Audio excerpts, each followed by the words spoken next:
Any other questions for Mr. Zuber?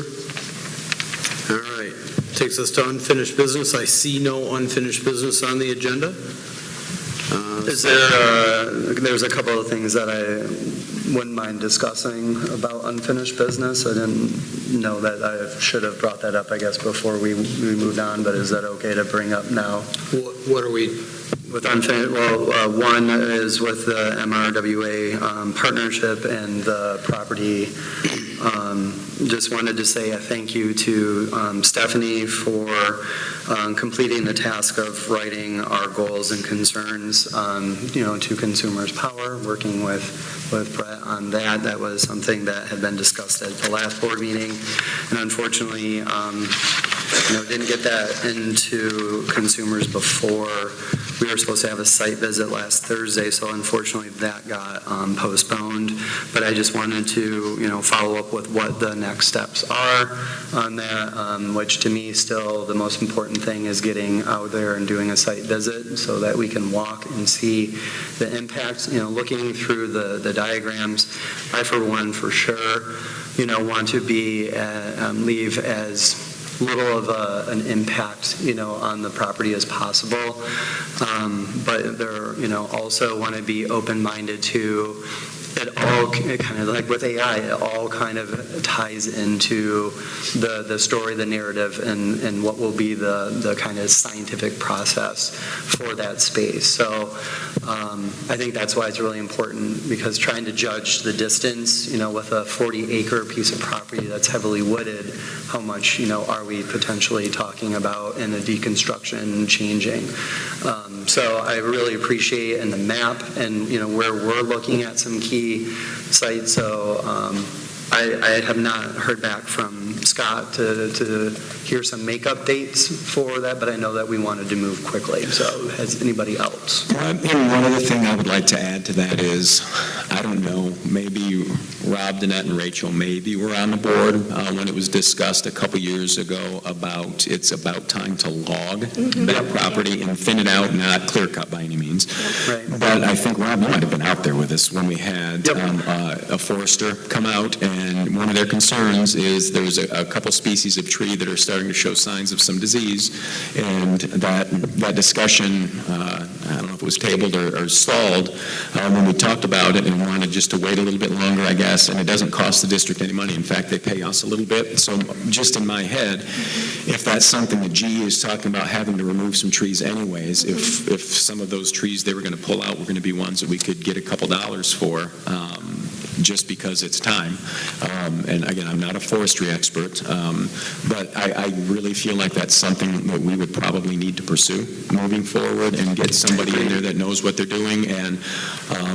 And I don't know how fast of a turnaround it could be, but it would be something, we could even maybe get a couple quotes this month, and by next month, I don't know if I would imagine they cut down trees when it's snowy, I would think. But Actually, they prefer it because there's no leaves on the tree. Oh, gotcha. Fair enough. Good. It's a little bit easier. So maybe that's something we can talk about, is get a couple quotes and talk to a couple of our local foresters and just see, that they could go out and visit again and look at, and that would thin a little bit. But then that would also be able to adjust our perspective when we're walking through with GE and with the Muskegon Watershed. Yeah, excuse me, I do remember that conversation, and I was curious as to, what happened, because we kind of shifted gears with the property, but I do recall, and this has been going on around Newaygo County, issues with red pine trees. That's what and it is. I know, several areas have had to cut down because of the concerns of spreading.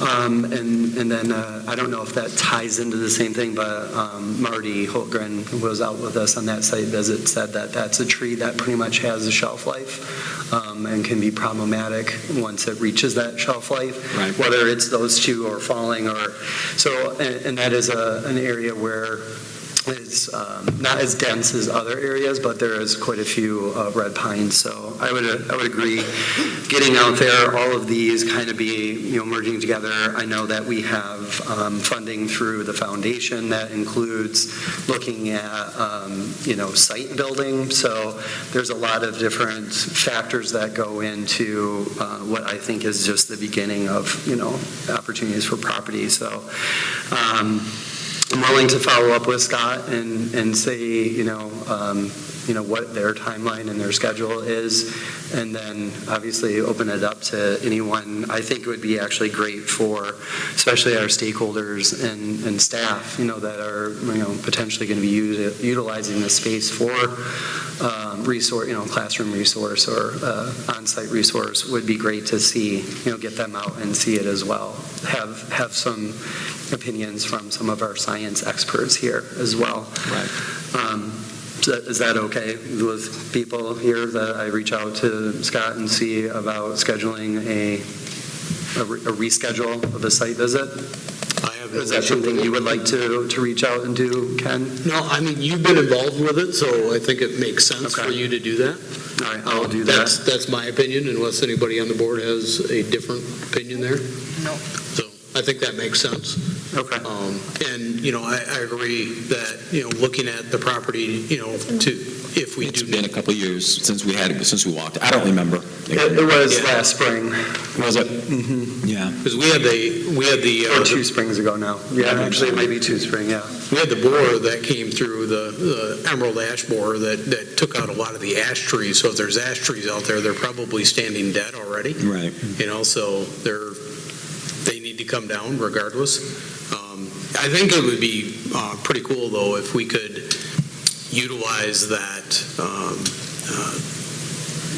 situation to maybe help some of our kids see, hey, where does the lumber come from that we go and buy and build things with, and I mean, how does a tree get turned into lumber? So Right. I don't know what that looks like for us, but I think it'd be kind of cool to give that We can experience. figure out, as long, I guess, OSHA and all that stuff, but maybe we could get some students that may be interested in that as a career to catch up, since it's on our property, and we could talk to whomever is awarded that job to thin the lumber, can figure out when that's going to happen, and maybe we can have a handful of them field trip out there to at least watch for a little bit and see what all that entails.